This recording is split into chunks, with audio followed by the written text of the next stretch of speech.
दोस्तों मैं बात करने वाला हूँ ब्लेड 1 मूवी की जो 1998 में रिलीज हुई थी। और इस मूवी के दो सीक्वल्स हैं, ब्लेड 2 और ब्लेड ट्रिनिटी। और दोस्तों ब्लेड कैरेक्टर एक मार्वल का कैरेक्टर है। Yes, Marvel comics. ये मूवी काफी अच्छी है। अगर आपने ब्लेड मूवी पर काफी अच्छा रिस्पॉन्स दिया तो मैं इसके बाकी के दो पार्ट्स की एक्सप्लेनेशन भी जरूर करूंगा। तो मूवी की शुरुआत में 1967 में हम वेनेसा नाम की औरत को देख पाते हैं, जिसकी नेक पर किसी ने बाइट किया होता है। साथ ही ये औरत प्रेग्नेंट भी होती है। डॉक्टर्स को लगता है कि शायद इसे किसी जानवर ने काटा है। ये औरत एक लड़के को जन्म देती है, जिसके बाद ये औरत मर जाती है। अब कहानी आती है प्रेजेंट में, जहां हम एक लड़की को देख पाते हैं जो एक लड़के को अपने साथ किसी क्लब में ले जा रही थी। बट इस लड़के को नहीं पता होता कि ये कहाँ जा रहे हैं। बट ये लड़का इस लड़की के चक्कर में इसके साथ जा रहा था। ये लड़की इस लड़के को बड़ी सी मीट शॉप में लेकर आती है, जहाँ ये लड़की इस लड़के को किस करती है। जिसके बाद ये सीक्रेट क्लब में जाते हैं, क्योंकि ये क्लब होता है वैम्पायर्स का। बट इस लड़के को इस बारे में कुछ नहीं पता होता, और ये लड़की भी एक वैम्पायर होती है। ये दोनों अंदर जाते हैं और डांस करते हैं, पर क्लब में मौजूद सभी लोग इस लड़के को देख रहे होते हैं, जो इसे काफी अजीब लगता है। कुछ देर बाद क्लब में खून की बारिश होने लगती है, जिसे सभी लोग एंजॉय कर रहे होते हैं सिवाय इस लड़के के, क्योंकि ये वैम्पायर नहीं था। इसके बाद ये सभी लोग इस लड़के का खून पीने की कोशिश करते हैं, पर तभी आता है ब्लेड, जिसे सभी वैम्पायर डे वॉकर के नाम से जानते हैं। और ब्लेड खुद भी एक वैम्पायर है, पर हाफ वैम्पायर और हाफ ह्यूमन। ब्लेड के आने से सभी वैम्पायर अलर्ट हो जाते हैं, क्योंकि ये जानते हैं कि ब्लेड एक वैम्पायर हंटर है। ये लोग ब्लेड पर हमला कर देते हैं, पर ब्लेड अपनी सिल्वर स्वॉर्ड से और अपनी बंदूक में भरी हुई सिल्वर बुलेट से इन सभी लोगों को मार देता है। इसके बाद हम क्वीन नामक व्यक्ति को देखते हैं, और ये भी एक वैम्पायर होता है। ये भी ब्लेड को मारने की कोशिश करता है, पर ब्लेड क्वीन को बुरी तरह जला देता है। ब्लेड को पुलिस के आने की आवाज आती है, जिसके बाद ब्लेड चला जाता है और पुलिस वाले आकर क्वीन की बॉडी पर लगी आग को बुझाते हैं। नेक्स्ट सीन में हम क्वीन की बॉडी को एक मुर्दाघर में देख पाते हैं, जहां कर्टिस नामक बंदा इस लाश का ब्लड सैंपल अपनी कलीग केरन को दिखाता है। पर केरन को इसकी ब्लड सेल्स बिल्कुल अलग दिखती हैं, यानी इंसानों से अलग। केरन को लगता है कि कर्टिस उसके साथ मजाक कर रहा है, जिसके बाद केरन कर्टिस के साथ क्वीन की बॉडी को चेक करने के लिए खुद जाती है। यहाँ ये चेक कर ही रहे होते हैं कि क्वीन वापस जिंदा हो जाता है और कर्टिस के गले पर बाइट करता है, जिसे देख केरन बहुत बुरी तरह से डर जाती है। पर क्वीन केरन को भी बाइट कर लेता है। इसके बाद यहाँ हम ब्लेड को देख पाते हैं, जो क्वीन को मारने के लिए आया होता है, पर सिक्योरिटी ब्लेड पर ही गोली चलाने लगती है, जिस वजह से क्वीन बचकर भाग निकलता है।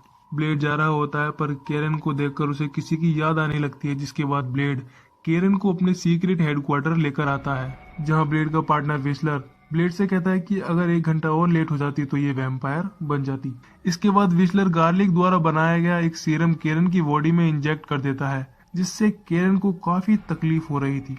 इसी बीच हम वैम्पायर कम्युनिटी को देखते हैं, जिनमें ब्लेड को लेकर काफी गुस्सा था, क्योंकि ब्लेड वैम्पायर्स को मारता है। वैम्पायर कम्युनिटी का हेड ड्रैगनिटी इस सब का दोषी फ्रोस्ट को ठहराता है, क्योंकि फ्रोस्ट वैम्पायर कम्युनिटी के नियमों से अलग अपनी मर्जी से काम करता है, जैसा कि खुलेआम इंसानों को मारकर खून पीना और वैम्पायर क्लब में खून की पार्टीज करना। यहाँ ड्रैगनिटी फ्रोस्ट को वार्न करता है और कहता है कि उसे वैम्पायर्स के नियमों के हिसाब से ही चलना होगा, न कि खुद की मर्जी चलाना और वैम्पायर नियमों का उल्लंघन करना। लेकिन फ्रोस्ट कहता है कि ये नियम मेरे नहीं है, बल्कि आप लोगों के हैं। ड्रैगनिटी कहता है कि अगर हम इंसानों के बीच शांति से रहेंगे तो इसमें हमारा ही फायदा है। अगर इंसानों को हमारी मौजूदगी का पता चला तो इंसान हमें चैन से जीने नहीं देंगे। लेकिन फ्रोस्ट कहता है कि वैम्पायर्स को इंसानों पर राज करना चाहिए, न कि उनसे डर कर रहना चाहिए, क्योंकि अगर घोड़ा घास से दोस्ती करेगा तो खाएगा क्या। अब दोस्तों इस बात से हमें यह भी पता चलता है कि फ्रोस्ट प्योर वैम्पायर नहीं है, यानी कि उसे वैम्पायर ने काटा था, जिसके बाद फ्रोस्ट एक वैम्पायर बन गया और अब फ्रोस्ट ही इंसानों पर राज करने की बात कर रहा है।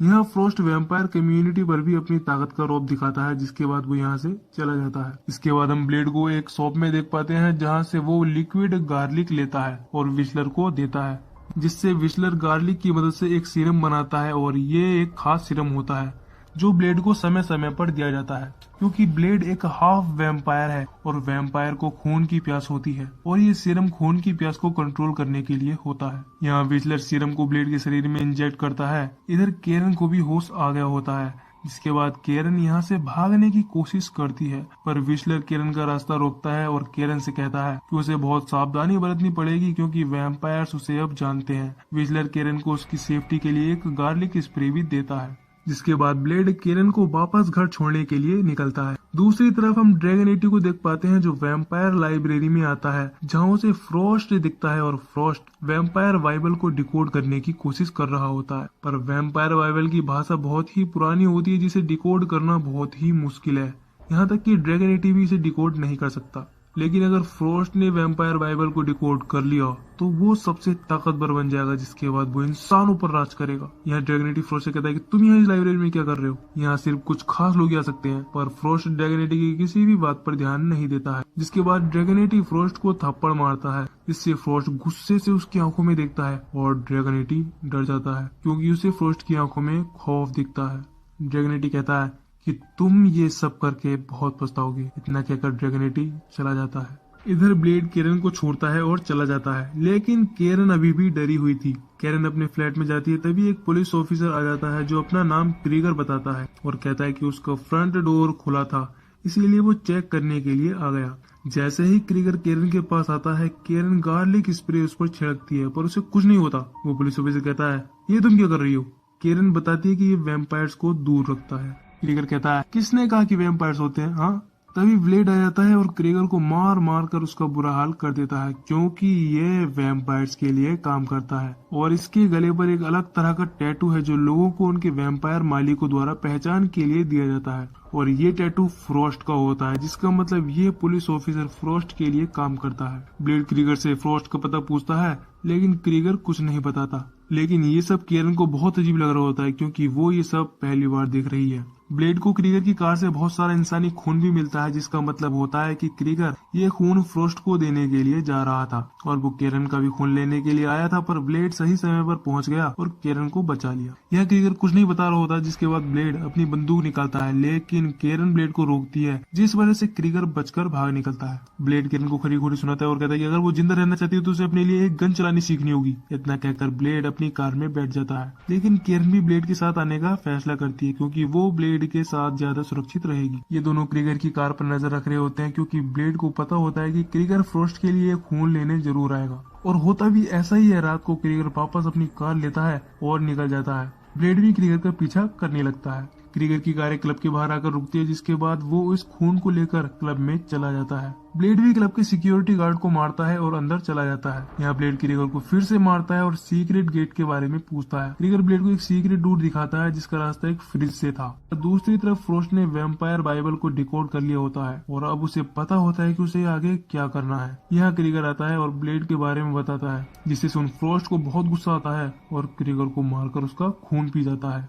इधर ब्लेड और केरन उस सीक्रेट डोर के जरिए वैम्पायर लाइब्रेरी में आते हैं, जहां इन्हें एक अजीब सा मोटा भद्दा क्रीचर दिखता है और इस क्रीचर का नाम पर्ल होता है और इसी ने फ्रॉस्ट के लिए वैम्पायर बाइबल को डिकोड किया होता है। यहाँ ब्लेड को स्क्रीन पर वैम्पायर बाइबल का डिकोड दिखता है, जिसके बारे में ब्लेड पर्ल से पूछता है, लेकिन पर्ल कुछ नहीं बता रहा होता। पर्ल का मुंह खुलवाने के लिए केरन इस पर यूवी लाइट डालती है, जिससे पर्ल जलने लगता है और बताने के लिए मान जाता है। पर्ल बताता है कि ये एक विधि है जिससे 12 प्योर ब्लड के वैम्पायर्स के बलि देने पर लामाग्रा नामक वैम्पायर गॉड आएगा जो बहुत ताकतवर होगा और उसे कोई नहीं रोक पाएगा। ब्लेड को फ्रॉस्ट भी दिखता है, जिसके बाद ब्लेड उसे कहता है मैं तुझे नहीं छोड़ूंगा। ये सुनकर फ्रॉस्ट को काफी गुस्सा आता है, जिसके बाद फ्रॉस्ट क्वीन को ब्लेड को जिंदा वापस लाने के लिए भेजता है। यहाँ ब्लेड लाइब्रेरी के मेन गेट को तोड़ता है, जिसके बाद ये दोनों अंदर जाते हैं और इन्हें दिखती है वैम्पायर बाइबल की बुक, जिसका हर एक पेज अलग अलग रखा था। तभी क्वीन अपने आदमी को लेकर यहाँ आ जाता है और ब्लेड और केरन को पकड़ लेता है, पर ब्लेड के पास अभी व्हिसलर था, जिससे वो समय समय पर बात कर रहा होता है। व्हिसलर यहाँ आ जाता है और इन वैम्पायर्स को गोलियों से भूनकर ब्लेड और केरन को बचाता है। इसके बाद ये तीनों इन वैम्पायर्स से बचकर भाग निकलते हैं और वापस अपने सीक्रेट हेडक्वार्टर आते हैं।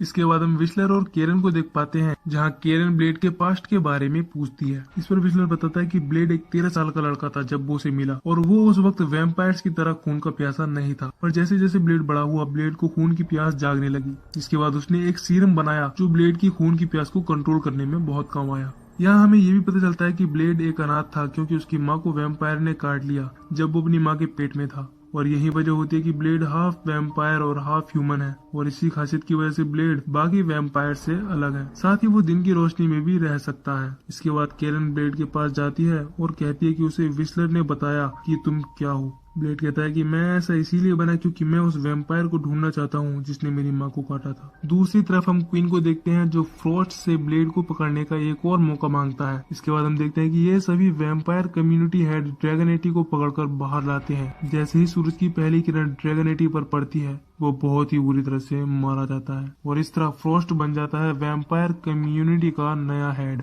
यहाँ केरन भी ब्लेड को ईडीटी नामक एसिड वैम्पायर के ब्लड पर डालकर एक छोटा सा एक्सपेरिमेंट दिखाती है। जैसे ही ईडीटी वैम्पायर के खून से मिलता है तो एक ब्लास्ट हो जाता है और इसीलिए केरन ईडीटी एसिड को एक हथियार के रूप में इस्तेमाल करने का सुझाव देती है। इसके बाद ब्लेड सीरम के लिए फिर से लिक्विड गार्लिक लेने के लिए जाता है जहाँ उसे फ्रॉस्ट दिखता है और फ्रॉस्ट यहाँ सन ब्लॉक लगाकर आया होता है जिससे उसे कुछ नहीं होता है। फ्रॉस्ट ब्लेड से कहता है कि उसे इंसानों को छोड़कर वैम्पायर्स में शामिल होना चाहिए। अगर उसने ऐसा नहीं किया तो उसे इसकी कीमत भुगतनी पड़ेगी। इतना कहकर फ्रॉस्ट एक छोटी सी बच्ची को रोड पर फेंकता है जिसे ब्लेड बचाता है, पर इस हड़बड़ी में फ्रॉस्ट ब्लेड के हाथों से निकल जाता है। नेक्स्ट सीन में हम केरन और विस्लर को अपनी सीक्रेट बेस पर देखते हैं। तभी फ्रॉस्ट आ जाता है और विस्लर को मार मार कर अधमरा कर देता है। साथ ही वो अपने साथ केरन को भी ले जाता है। जब ब्लेड वापस आता है तो वो देखता है कि विस्लर खून से लथपथ है और वो बहुत तड़प रहा होता है। विस्लर ब्लेड से उसकी गन मांगता है पर ब्लेड मना कर देता है, लेकिन ब्लेड से विस्लर का दर्द देखा नहीं जाता जिसके बाद वो अपनी गन विस्लर को देता है और जाने लगता है। तभी हम ब्लेड की आवाज को सुन पाते हैं जिसका मतलब कि विस्लर ने दर्द से छुटकारा पाने के लिए अपने आप को गोली से मार लिया और इस तरह ब्लेड का अपना जिसे वो परिवार समझता था वो मर जाता है। अब ब्लेड बहुत ही गुस्से में था। तभी ब्लेड को फ्रॉस्ट का एक वीडियो मैसेज मिलता है जिसमें वो ब्लेड को कहता है कि अगर उसे विस्लर की मौत का बदला चाहिए तो वो एजवुड टावर पर आ जाए। ब्लेड पूरी तैयारी के साथ फ्रॉस्ट के अड्डे पर जाता है और सबको मारने लगता है। फ्रॉस्ट के आदमी ब्लेड पर गोली चलाने लगते हैं पर फ्रॉस्ट उन्हें रोकता है और कहता है कि ब्लेड उसे जिंदा चाहिए। अब फ्रॉस्ट को ब्लेड इसीलिए चाहिए था क्योंकि लामाग्रा वैम्पायर गॉड को लाने के लिए